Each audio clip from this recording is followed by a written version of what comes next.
Welcome to Explore, Explain, Highlights. In this Highlights package, we'll be looking at Season 2, Episode 8, with our guest, Craig Taylor, discussing their project, Transit in Motion.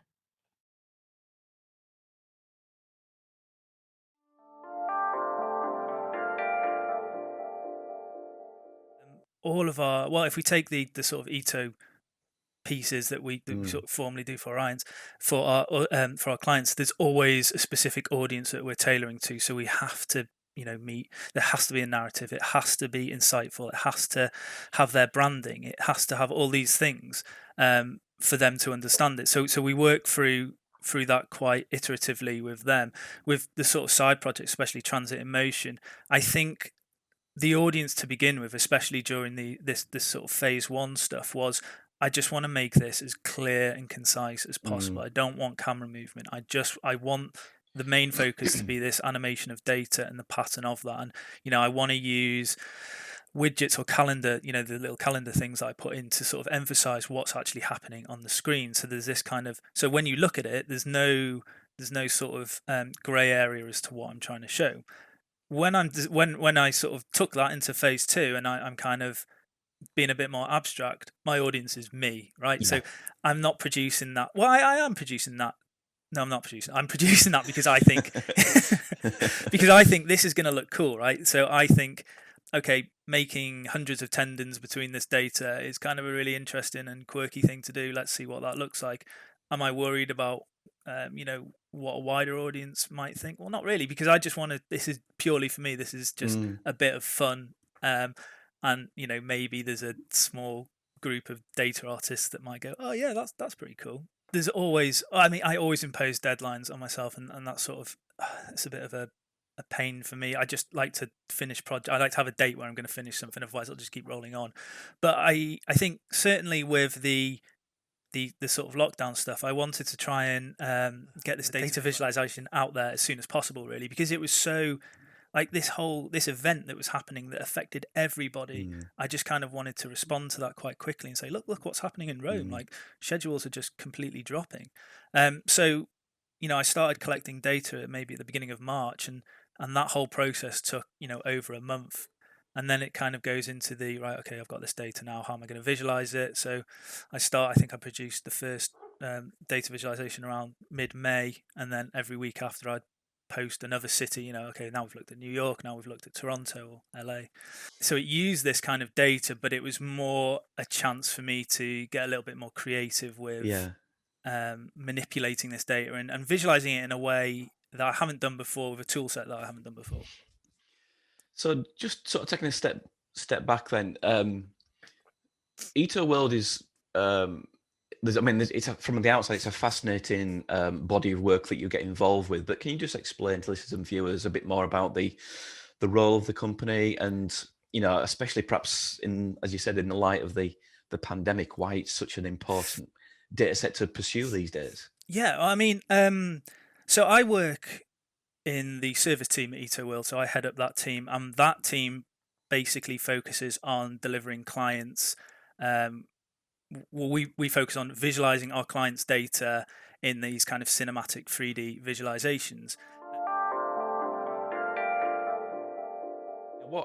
What sketches did you note down? What bookmarks did you refer to? What books on your bookshelf do you sort of flick through and say, I'd like to do something like that? I'm probably going to really disappoint you. I'd love to have a sketchbook with all these beautifully intricate drawings and these mood boards with all these different ideas on. But actually, phase two didn't come about until I'd finished that phase one. I never thought to begin with, right, this data is going to show me that there's a really interesting heartbeat. There's this kind of pulse. So that means that I'm going to do this insight stuff, but then I'm going to get onto this kind of weird and wacky stuff. It was never about that. It was as soon as I started producing these things and I'd watch them on repeat, it was like, oh, there is a kind of playfulness to that data. And that kind of made me think, and data art is always something that I've wanted to get involved with, but I've never really, I don't know. I feel like a bit of an imposter when I even mention art in the same breath as my work. And I kind of thought, okay, well, let's just give it a go. Let's just go full tilt on taking this data and making it into this kind of weird stuff. And I didn't have a notion of what that was until I was sort of in Houdini, in the software, and just playing around with what kind of tools I could do and what kind of methods that I can represent this data with. Right.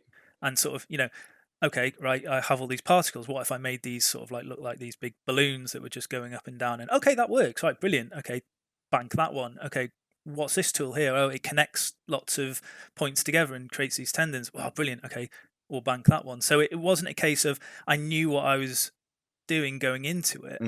But I kind of had this idea of, right, I want something that's really glossy, really, high quality, has this playfulness to it, and and has all this color and glow and all that sort of stuff. So I kind of knew that I kind of knew what the feel of what I wanted, but I didn't know what that was going to be. Yeah, that's interesting. I think there's something there about that you're right, saying it's the kind of capability or the scope of the tools that can help and shape that imagination journey. Yeah. That almost tentativeness that you perhaps explained there about departing from the constraints of work that has to be primarily informative to something where you've loosened the shackles and you are being self-expressionary and you are able to break rules and to do things. That is an uncomfortable departure, I think, for a lot of people. But I don't often meet people who have the scope to do that, but those who I do, I actually do recommend them to practice and allow themselves to play and allow themselves to break rules and to try things out, because I think it is liberating. I think that there was a big caveat to this project in that the data, we're showing the physical location of a bus, and our proxy for our proxy for activity is if a bus existed on that spot at any point in time. What we don't have is ridership. We don't have sort of occupancy levels of, we don't know who and what demographic is on the buses to know that, okay, is are more health workers on these buses now because they need to get to the hospital or health practices. So it was it like all these things, it was, you just kind of have to infer what you can from the data whilst recognizing that there are limitations. And the limitation of this was that these buses could be empty. These buses could have been empty before lockdown, and they could still, they could be busier now because more people are trying to get on and there's less buses. So we can't really, that's just one of the limitations of the data. And it'd be great if we did have that level of information as well.